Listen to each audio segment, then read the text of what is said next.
Hello everybody and welcome to this playthrough for Rookie Division with various wins. Before we have a closer look at all the content, make sure that you do hit the thumbs up button, also subscribe to the channel and turn on the notifications. For those of you that do want to take the next step in your game and improve it even more, scan the QR code that is here on the screen or use the link patreon.com/golfclashtom you can find in the description down below. That will take you to our platform where you can find all our premium guides, checkpoint challenge, tour play, and tournament play. Last but not least, the info box on the right hand side gives you the club distance adjustment, elevation adjustment, also what ball and club type I suggest you to play with. Have in mind that those are all suggestions and you don't have to follow it if you don't want to, but there is always a plan behind it. So let's go to hole number 1.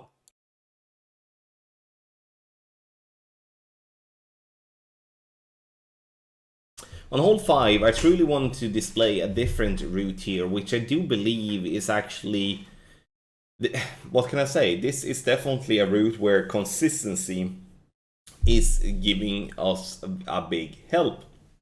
And so I'm starting at min, power 3 line, adjusting minimum distance plus 10. Once I've done that, I'm pulling back to min club again. I'm using all the backspin that I do have on my quarterback level 8. So my idea here now is to get the ball up that slope and to just fall down, and that's going to be a consistent drive distance, and it's going to leave us with a consistent second shot, allowing us to attack the pin with a rough bump. And I do believe this type of route is definitely going to be a route that's going to give us much more joy than if going to try to bounce either left or right of the tree. That could be tricky. So what I'm doing here is that I'm trying to find the little sticky spot that is right there, trying to play into that. Having a headwind like this though is going to have it. What I need to is to leave the ball guideline long, because if I'm getting the ball guideline to go at the hole, that's going to not have speed enough to get there. And that's something that is obviously very important to have in mind. So spins could be varied depending on what type of distance we have and stuff like that. Adjusting is 10% elevation through club distance, and you will notice here that unfortunately it's the topspin that is the issue, that we're not having speed enough to get the ball towards the hole, which is the only difficult part in headwind. Sure, we have the line, it rolls down, and we are inches away of getting it to drop. But a little different approach here in hole 5 that I wanted to display, which I do believe will bring some joy in the tournament.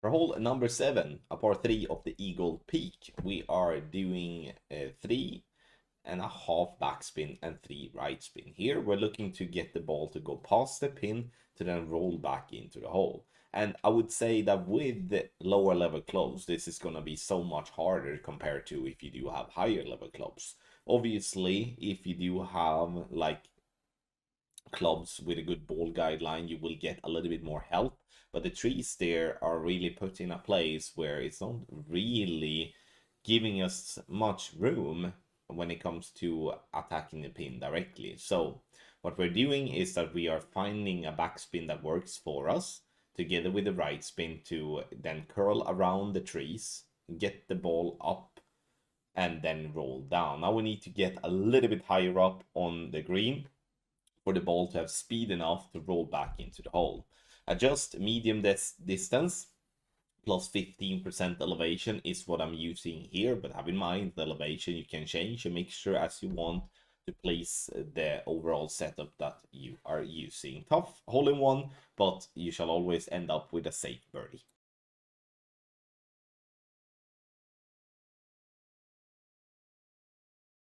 Hole number 9 of the Quail Hollow. Here we're going to push the drive as hard as we possible can. I've said this on all the par 5s, and that's because they are pretty long. Here we're gonna adjust max plus 10, and we're gonna use all the top spin that we can.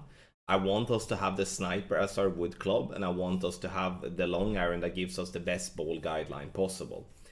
Even though I do hit great right here, there are so much room on this fairway that we should feel very comfortable by risking hitting great balls with overpower here, because even if a great right or a great left, there will be no issues of landing ourselves on the fairway.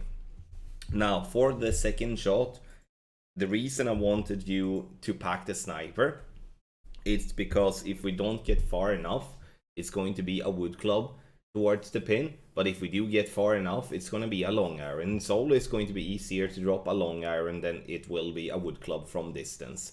So we are making sure to aim at a spot that gives us room to hit a great left, so we're not going into the bunker, and that we can hit a great right without going into the water. Using spins that is just slightly short of pin with the Goliath here, because the Goliath does not have a fully developed ball guideline. A Grizzly or a B52 will have to use the ball guideline to the hole instead, because they have a much better ball guideline with that club. No elevation and true club distance, and we're going to center the ball and hit perfect. To have that said, this is one of the par 5s where a power 5 ball may not be a crucial thing to use. You can actually use a power 3 ball and maybe even a power 2 ball and come around pretty easily. But I would like to push the drive hard. I want to have a long iron for the best possible drop chance. Then obviously it's up to you in what way you want to attack this par 5.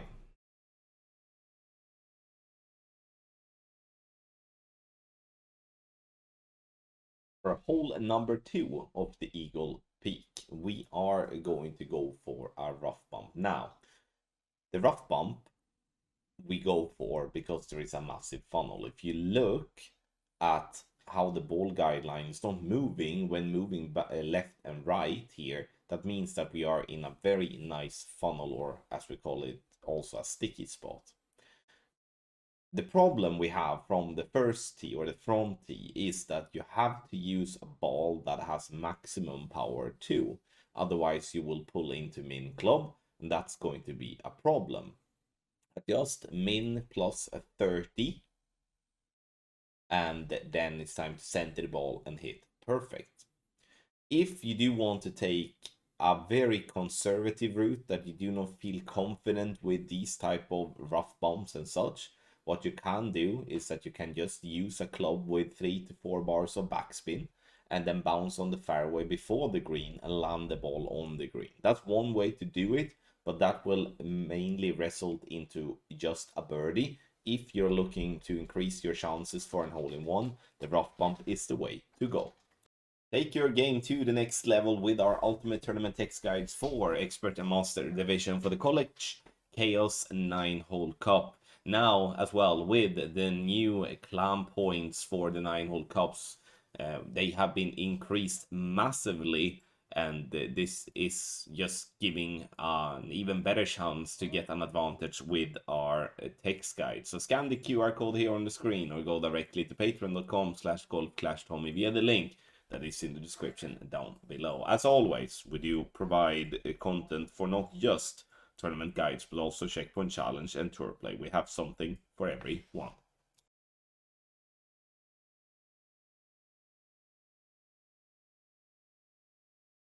Hole number 1, a par 4 of the Eagle Peak. Playing down the right hand side using the extra mile or whatever driver that gives you the most power. If you do have an upgraded sniper, you can lay up short and you can play into the funnel from distance. But in with accounts with lower level clubs, that's not gonna be the case all the time. So playing down the right hand side will always safeguard getting the birdie, and you will give yourself a chance for an eagle as well. Max plus 20 is the adjustment, and you can see you have loads of fairway to play on. So even if you are playing with a lot of overpower, there's nothing to be afraid of, as you can hit great on either side. Or I mean, I would say that you can hit good on either side and you're still going to be fine. Now with the backbone or whatever long iron you prefer, either you go up the hill trying to catch the funnel, or you're attacking the pin directly via rough bump, or just via using a lot of backspin. If you are uncertain of going for rough bumps and such, you definitely should use the backspin route, because that will once again make it as safe as it can, because even if you may not drop the shot, you will always be around the pin and you will give yourself a very simple birdie putt as a worst case scenario. 10% elevation from here, and then we do have a perfect ball bounces on the fairway and then up towards the pin, and with a little luck can drop for an eagle.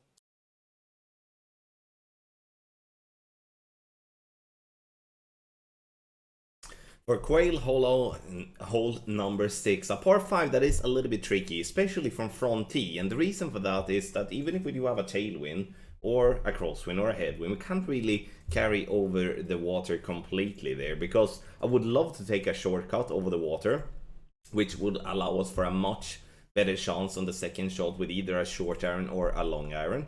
But as we do not have the wind to do that, and we don't really have to we don't really have the ball or the club to do that, so we have to kind of cut the corner in the best possible way. And as we do have a limited amount of curl, I can't really use much more topspin than 4.5 bars. So maximum distance plus 20, as it is fairly downhill from tee, and we're trying to get as far as possible. Now, the drive is not necessary to be played with a power 5 ball, but the second shot most definitely are, because the second shot, if we take a look at how it looks here now, sure, if we do have a ball that do have a lot of side spin, we could maybe go for a rough bump or a bounce up shot in that way, or we're gonna have to go just above the bunker by using a lot of backspin with our Guardian. Sure, you can maybe back up and bounce before the rough and the sand, but the issue there is that you're gonna come in too hot, and that's never really gonna be a drop chance. Now, this result of this shot is not really gonna be my best that I've done in Golf Clash, because I adjust the wrong numbers. However, though, you can see the ID by removing the bunker and the rough from play completely, which means that I'm gonna have, first and foremost, a super easy way of getting an eagle. Second of all, if with a little bit of luck, adjusting the correct numbers, then we're gonna get ourselves a nice way of attacking the pin for an albatross. 5% elevation, true club distance. So here I should have played max, but I played medium distance instead, which was yuck. So in the end, getting a close one for an eagle, and I mean, you know, I can't really complain much about that. Tough and long hole on hole number 6.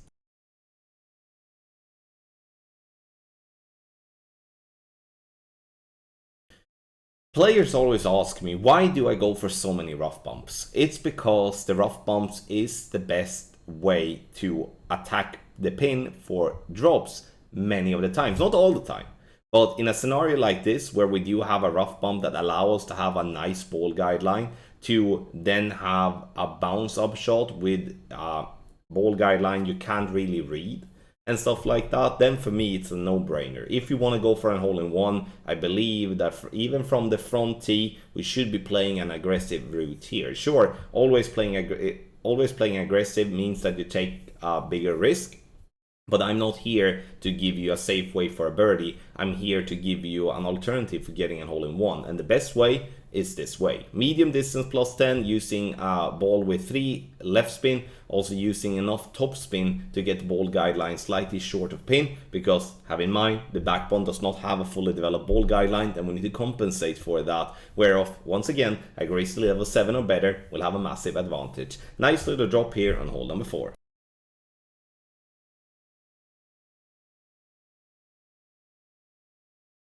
Hole number 4 of Quail Hollow, we are going to play on a fairway that slopes a lot right to left. So having a lot of side spin will be very helpful. I'm pushing this drive maybe a little bit harder than what people think you should, but I see value in pushing hard here, trying to get closer to the green, because being far away by that sloped fairway just before the green, it's going to be difficult to get anything consistent from far distance. So I'm using all the right spin, I'm using a couple of bars of top spin, and then using all the curl to the right. Now I forget to add a little bit more overpower due to dropping down into the bunker, because we are still fine, and we're getting around 320 to 330 yards. So the side spin and the curl definitely helps, because otherwise it will be very easy to fall down into the rough on the left. Obviously playing with a driver that have more curl is going to be much easier than to handle, and then you can push with even more topspin, because the more curl you have, the more topspin you can use, and the further up you can get on the fairway. Max plus 10 when it comes to the drive. Second shot then. Now, you know me. I mean, I'm enjoying rough bumps, and we're gonna do a rough bump here also. Why? It's because a rough bump will give us the best chance for a drop, and that's why you are watching this playthrough. Sure, if you're looking to just have a safe birdie, use all the backspin that you have on your wood club and get yourself to bounce on the fairway on the right up towards the green. The problem with bouncing on that fairway is that it's going to be very difficult to get yourself a drop from there, especially when it slopes like you can see here that it does. So that's why the rough bump is going to be the best way to attack the pin. 3 right spin and then top spin to get through the hole. I'm aiming close to the rough line when it is headwind. It's because I do have a compressed ball guideline, whereof if I would be having a tailwind, I would be aiming further back, and a crosswind also a little bit further back. No elevation, true club distance is what we're using. Hit perfect, and you will always be around the hole. We bounces on the fairway and just missed on the left hand side. Hole number 4, a little technical but fun par 4 here of the Quail Hollow.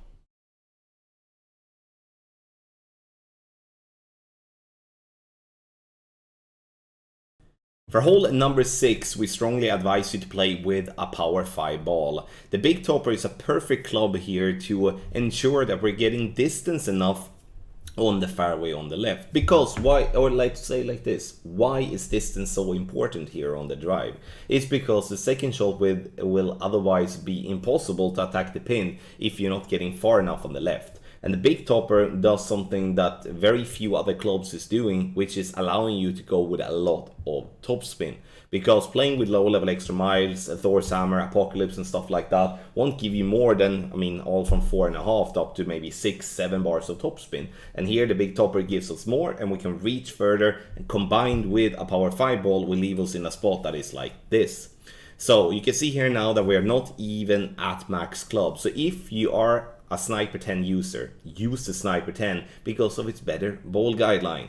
Now I'm going to have to just guess where my ball is going to end up, and sure, if we're looking at this now in hindsight, it's truly what can I say, it's truly it's obviously obvious that we're going to have this ball to bounce long, and it's going to leave ourselves for a bad putt. And that's something to have in mind, that leaving ourselves with a bad putt is not something that is recommended. So getting up here, up the hill, and the ball somewhat stays there, it's from here at least a easy putt. But if we would be rolling down even more left, that's going to be a much harder putt to make. So something to have in mind as well. 5% elevation, true club distance on the second shot.